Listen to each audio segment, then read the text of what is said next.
Temos connosco hoje no Jornal Imediato a doutora Anabela Silva, coordenadora da urgência do Centro Hospitalar do Tâmega e Sousa. A doutora Anabela, que nesta fase de pandemia e numa região onde o número de novos casos atingiu máximos muito superiores aos do país, foi quem liderou uma equipa de profissionais neste combate à pandemia provocada pelo novo coronavírus. Doutora Anabela Silva, antes de mais, seja bem-vinda. Muito obrigada por ter aceito este nosso convite e de estar aqui hoje connosco. Nós fomos a região que sentiu inicialmente, onde se registaram inicialmente os primeiros casos e onde começamos a ter pequenos surtos, mas que foram crescendo e que vos obrigou, enquanto profissionais, logo nessa fase, a dar uma resposta rápida, numa unidade que sempre esteve subdimensionada, que sempre teve problemas associados às doenças respiratórias e que todos os anos tinha aqui alguns problemas associados à gripe e que se agravaram nesta fase de pandemia. Sim, é assim, nós, portanto, temos um centro hospitalar, portanto, que inicialmente servia uma área mais pequena, que foi aumentando progressivamente ao longo dos anos. E a área, portanto, que serve é uma área de uma população de 500 mil de doentes. Portanto, é uma área enorme. E a pandemia vem-nos, portanto, a aumentar a quantidade de doentes que têm vindo à urgência. Numa primeira fase, portanto, apesar de sermos a região onde tudo começou, onde os surtos, portanto, foi mais facilmente controlado, e a afluência à urgência notou-se inicialmente uma afluência maior, mas foi-se conseguindo controlando e o número de internamentos foi possível, portanto, resguardar em menos camas que neste momento. A segunda fase, portanto, tem sido muito maior e temos, portanto, quando começamos com um plano para 78 camas para doentes Covid, chegamos a ter 209 doentes internados, portanto, com Covid. Dizia-se na altura que Penafiel era o centro do furacão, que se viveu um tsunami no Centro Hospitalar de Tâmega e Sousa.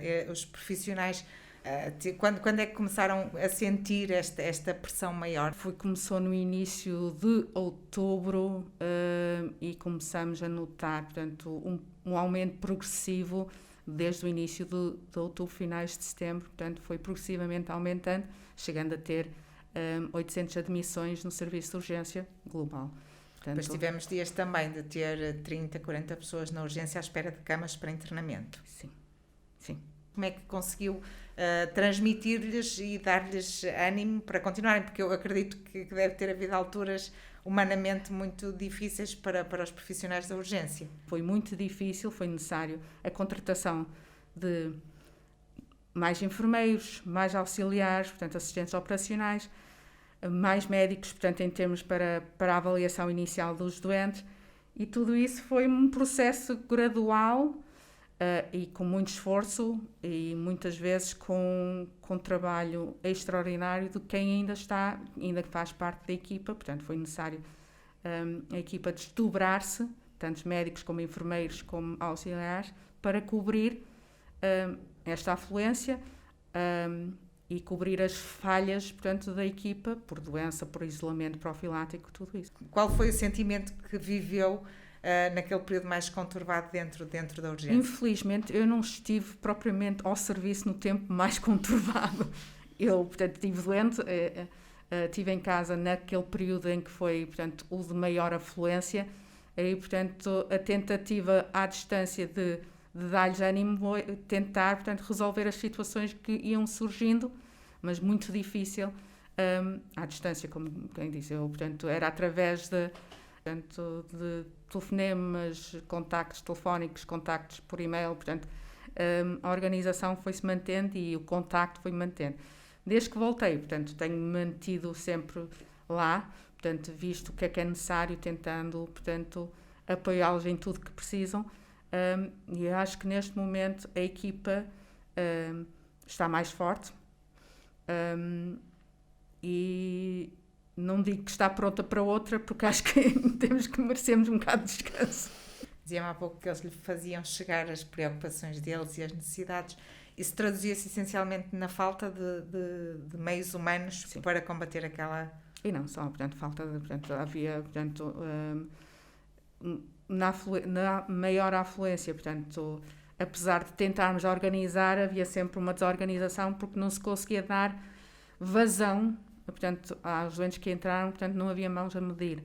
E, portanto, nessa primeira fase em que chegamos a ter os 30 doentes internados, mais os outros que continuavam a entrar pela porta, portanto, não havia gente suficiente. Não vi, mas, portanto, contar-me de muita gente mesmo desanimada, a chorar, portanto, a situação muito... porque não se conseguia fazer, portanto, aquilo que queria-se fazer. Um trabalho muito mais desgastante do que aquilo que seria. E ainda se vê esse desgaste dessas semanas, portanto, na cara de alguns profissionais. Alguns deles insurgiram-se, foram algumas as vozes que se tornaram públicas e que denunciaram algumas situações no hospital. Compreende-se, enquanto coordenadora, compreende esta posição, esta tomada de posição deles? É compreensível. Portanto, qualquer um de nós, quando chega a um certo ponto de cansaço, portanto, somos capazes de dizer portanto, a única maneira, às vezes, de expressar-nos é deitar cá para fora aquilo que vai na alma, não é? E acho que isso, portanto, foi o que foi feito. Portanto, chegar só a um ponto de ruptura interior ou, portanto, de consciência e, portanto, acho que essas pessoas... Se seria a melhor forma de fazer as coisas, portanto, acho que isso é cada um tem que responder por si. Acho que há outras maneiras de a gente conseguir contornar as coisas. Acha que houve momentos em que possa estar comprometido até mesmo o funcionamento da unidade? A resposta foi dada, com alguns atrasos, que diga-se, portanto, dado a afluência, mas foi dada. Comprometimento da nossa resposta. Houve alturas em que sentimos que não conseguíamos dar a resposta à população que estava a entrar pela porta. Um sentimento de impotência e de não conseguir fazermos as coisas em certos desses momentos de maior afluência. Era um sentimento que passava por muita gente. Tivemos aqui alguma pressão também por parte do Conselho de Administração em que a tutela tomasse medidas e apoiasse aqui a transferência de doentes.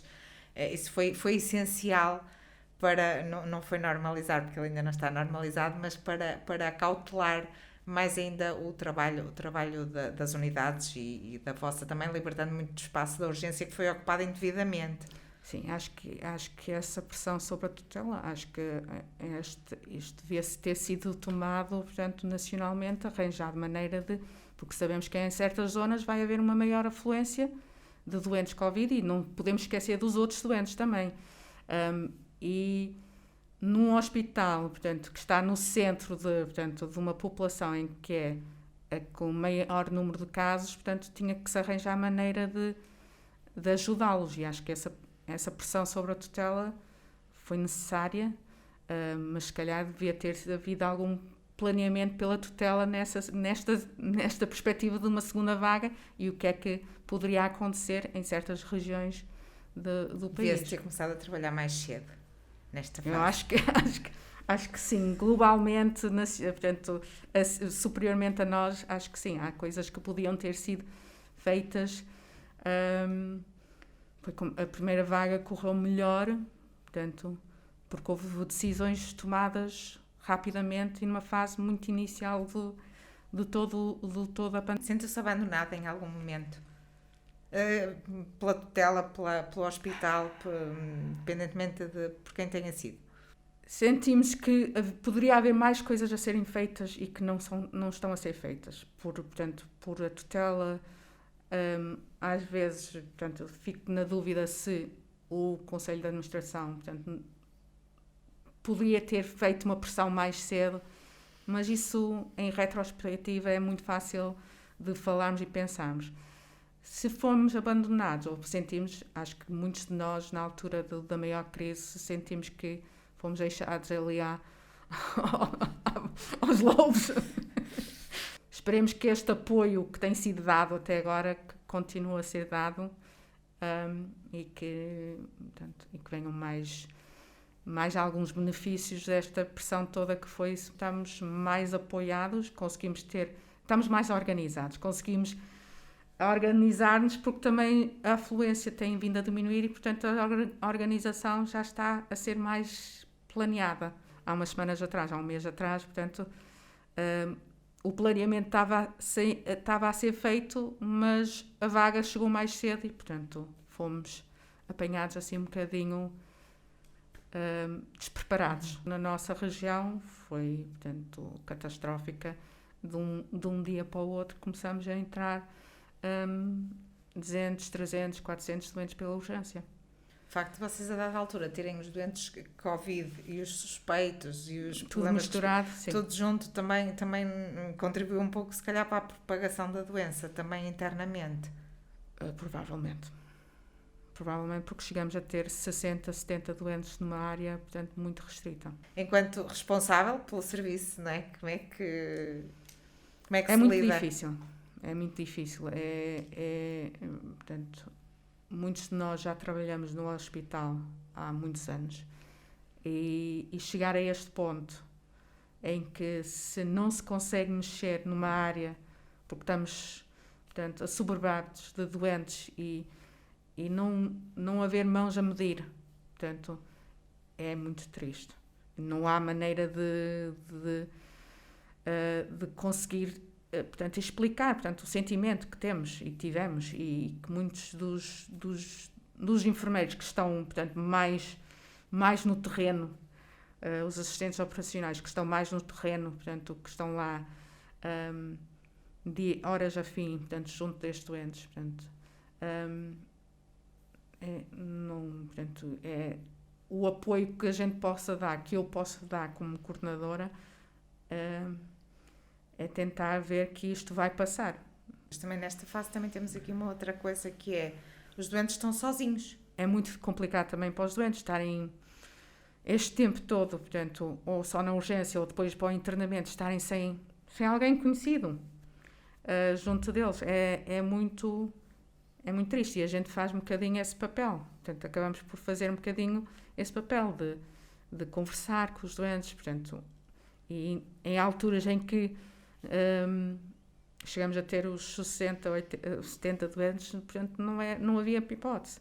E a desumanização total foi, portanto, como digo, graças a Deus essa fase passou, eu espero que não voltarmos a ter nenhuma fase dessa, porque não queria estar nessa situação outra vez. Acho que vê-se o desgaste na cara de muito pessoal da urgência, portanto, vê-se, portanto, há um envelhecimento, portanto, vê-se que neste espaço de 2 meses, portanto, há um envelhecimento importante do pessoal. Acho que eles ficam, a imagem dos profissionais de saúde vai sair beneficiada com esta fase? Eu espero que sim. Eu espero que este esforço, mas infelizmente eu tenho a ideia que as pessoas veem sempre os lados negativos das coisas, não veem, portanto esta fase, pelo menos no nosso hospital, vai ser marcada pela confusão e não pelo esforço que foi feito pelos profissionais de saúde e todos os profissionais, portanto, não só enfermeiros médicos, os auxiliares, os administrativos, tudo isso, portanto, não vai ser marcado pela confusão e pelo facto de estarem tantos doentes na urgência, não vai ser marcado pelo esforço que foi feito pelo pessoal. Eu acho que as pessoas, infelizmente, vão ficar com essa ideia da confusão do que do esforço que foi feito. E entendo que devia ser feito mais por eles, pelos profissionais no geral. Devia ser reconhecido este esforço. Acho que sim, portanto, acho que o esforço não vai ser, ou pelo menos não vai ser reconhecido pela população. Espero que seja pela tutela, de alguma maneira, ou pelo menos pelo Conselho, portanto, da Administração do CHTS, porque tem profissionais de saúde que têm lutado, apesar de todas aquilo que tem sido publicado por eles, têm lutado para manter alguma estabilidade no caos. Muito bem. Muito obrigada. Foi perfeito. Nós que tivemos a Anabela Silva, a coordenadora do Serviço de Urgência do Centro Hospitalar de Tâmega e Sousa, que conversou um bocadinho connosco sobre os dias difíceis que a pandemia